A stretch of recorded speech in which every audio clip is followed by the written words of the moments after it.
Braids, a lot of logistics goes into getting the players back after lockdown. Can you just give us a bit of an insight as to how detailed it's been?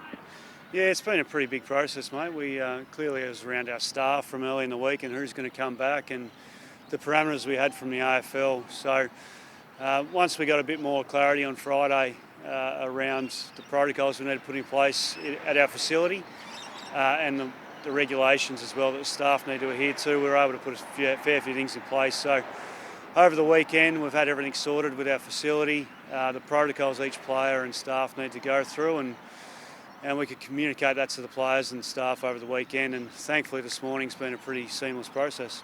It's army-like in its discipline and strictness.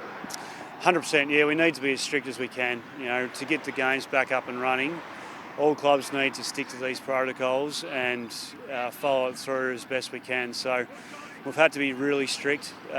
We've made sure that the players and staff really know where we stand on that.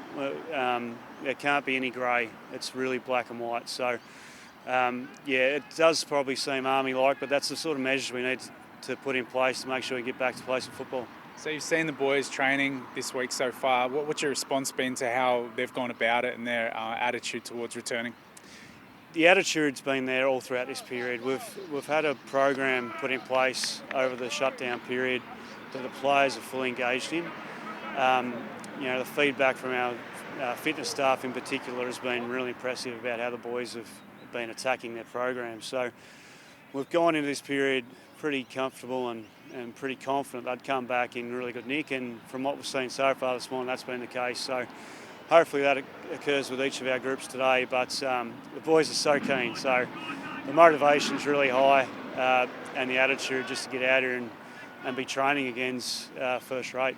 From a coaching department perspective, how important has it been to make sure that the players come back ready to do game sense like drills rather than a chance to build fitness or to build skill level? Yeah, it's really important when you've got a 3.5 week period to get back to play that we're in a footy program. This is not pre-season. Clearly we've got some conditioning still in their programs, but we need to be doing things with footies in their hands. So their kicking we've really ramped up over the last few weeks with their programs from home. So then they can hit this week and do drills that we really wanted to be able to do to prepare for round 2. So this week's still non-contact, and all our drills are based on skill drills that can get conditioning involved. From next week onwards, we'll be able to get the contact involved and really ramp it up for round 2. Thanks for your time. No worries.